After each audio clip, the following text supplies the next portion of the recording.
les honoraires de l'avocat. Bonjour, je suis Valérie Moline-Denis, avocate en immobilier au barreau de Paris et je vous invite à vous abonner à cette chaîne si ce n'est déjà fait, où je vous partage du contenu en matière de droit et en matière d'immobilier.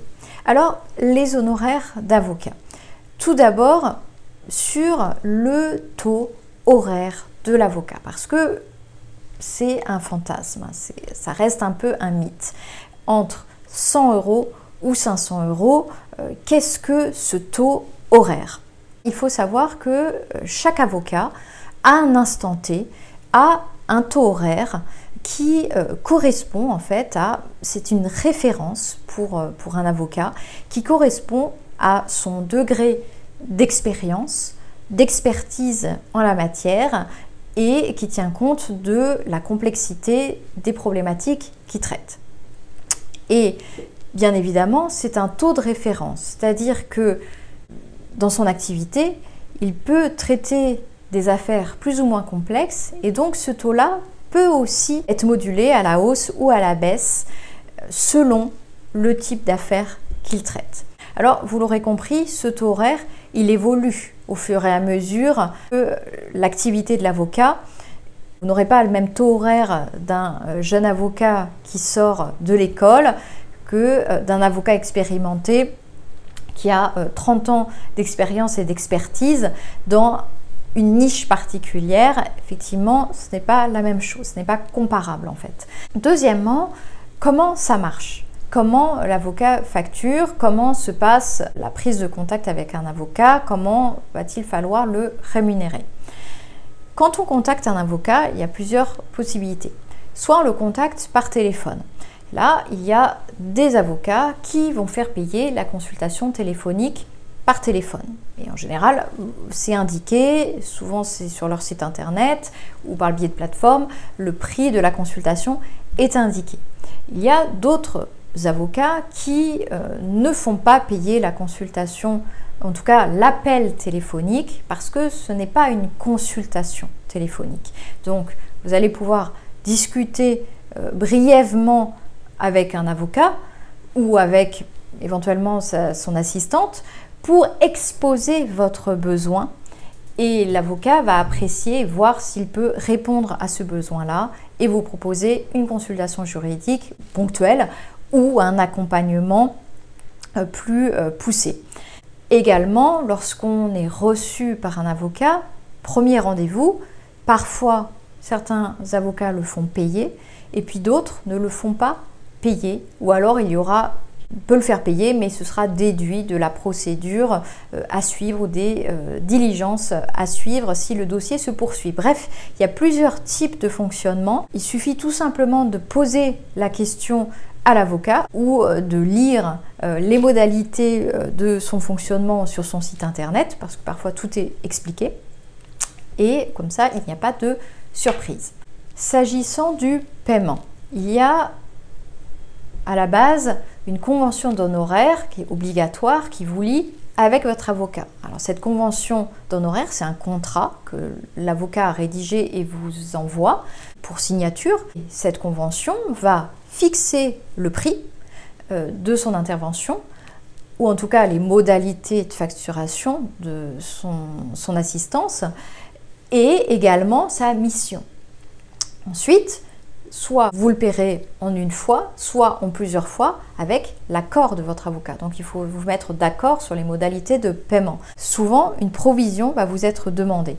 Donc il faudra régler l'avocat une certaine somme pour qu'il débute son travail, que ce soit une mission contractuelle ou même votre défense. Souvent, cela fonctionne aussi de cette manière-là. Vous avez principalement 3 modes de facturation. Tout d'abord, vous avez le forfait d'honoraires. Donc le forfait d'honoraires, l'avocat va vous proposer une somme forfaitaire qui est globale, qui va couvrir un certain nombre de missions, peut-être toutes les missions ou une grande mission. Et cela va être d'ailleurs retranscrit expressément dans votre convention d'honoraires. Donc il ne va pas compter nécessairement ses heures, nombre d'appels, de déplacements, de recherches. Deuxième solution, cela peut être une facturation à l'heure, donc suivant son taux horaire, un taux horaire qui vous aura été proposé et adapté. Donc l'avocat, quand il propose un prix, c'est toujours réfléchi. Souvent, ce n'est pas utile d'essayer de marchander parce que l'avocat a pris en compte le dossier, les éléments du dossier, la complexité de l'affaire, a pris en compte votre situation, votre projet. Donc, normalement, le prix qui vous est proposé est le juste prix. Donc, si c'est un taux horaire, cela veut dire qu'au fur et à mesure des diligences de l'avocat, eh bien, vous allez recevoir des factures et devoir le régler au fur et à mesure. En général, l'avocat vous transmet des relevés de diligence. Moi, en l'occurrence, j'envoie toujours, quand il y a un mode de facturation à l'heure, j'envoie toujours des relevés de diligence détaillés, c'est-à-dire que lorsque je fais certaines tâches, je les enregistre dans mon logiciel avec la date, le type de tâche et le temps que j'y passe, et tout est enregistré dans mon logiciel, mon ordinateur, et quand la facture est émise, mon client a tout le détail, même les jours, a tout le détail. Je suis complètement transparente sur tout ce que j'ai effectué concrètement dans son dossier. Bien évidemment, le taux horaire est proposé lorsque fait n'est pas possible. Par exemple, quand il y a des expertises judiciaires, on ne sait pas combien il va y avoir de réunions d'expertise, ni combien de dires écrits, ni combien de temps ça va durer. Donc dans ces cas-là, le taux horaire peut s'appliquer. Parfois, on peut même mixer du forfait ou une provision et un passage de procédure au taux horaire, parce que c'est imprévisible. Donc on peut combiner plusieurs types aussi de facturation. Troisième type aussi de facturation, c'est un forfait fixe avec un honoraire de résultat. Donc là, le forfait fixe, vous voyez très bien à quoi ça correspond. Et puis, on va convenir d'un honoraire de résultat. Et là, on va bien préciser le pourcentage et sur quelle somme on va calculer ce pourcentage, et tout cela sera bien inscrit et reporté dans la convention d'honoraires.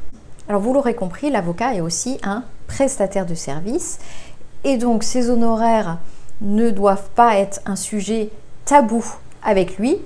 Posez la question au préalable, s'il y a des modalités de paiement, s'il y a un mode de facturation qui n'est pas clair pour vous, il faut que tout soit clair dès le début de la mission. J'espère que cette vidéo vous aura été utile.